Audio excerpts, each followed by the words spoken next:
আজকে আসলাম দুর্গাপুরে motorcycle servicing করতে। Servicing complete. এখানে দেখতে পাচ্ছে দুটো বাচ্চা ছেলে মোটরসাইকেলটা ধোয়ার কাজ করছে। এরা মোটরসাইকেল গ্যারেজে কাজ করে, পাশাপাশি লেখাপড়াও করে। যে যেখানে কাজ করুক, হাতের কাজের মূল্য কিন্তু কেউ দিতে পারবে না। ছোট ছোট ভাই দুটো এখন কিন্তু খুবই কষ্ট করছে। একদিন হয়তো এরাই বড় একটা গ্যারেজ খুলবে। মেহনত করলে বিফলে যায় না, একদিন সফলতা ঠিকই পাবে। এটা হচ্ছে গ্যারেজের মিস্ত্রি এবং মালিক, খুব ভালো করে মোটরসাইকেলগুলো সার্ভিসিং করে। আপনাদের যদি মোটরসাইকেল সার্ভিসিং করার ইচ্ছা থাকে, চলে আসবেন নাকাশিপাড়া থানা, দুর্গাপুর। এই অ্যাপাসি মোটরসাইকেলের ট্যাঙ্কেটা একটু ঢিল ছিল, ওই জন্য কিন্তু ওটা টাইট করে দিল। মোটরসাইকেল সার্ভিসিং করার পরে নিজে হাতে চালিয়ে দেখে নেবে। এখানে মোটরসাইকেল সারলে পয়সা কিন্তু বিফলে যাবে না।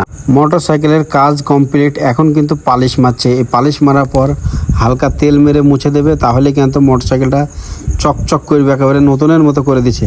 ভিডিওটা ভালো লাগলে অবশ্যই লাইক, শেয়ার, কমেন্ট করবা। মোটরসাইকেল সার্ভিসিং করলে দুর্গাপুরে চলে আসবা, খুব ভালো সার্ভিসিং হয়। অবশেষে মোটরসাইকেল সার্ভিসিং কমপ্লিট। মোটরসাইকেল পুরো নতুন চকচক করছে।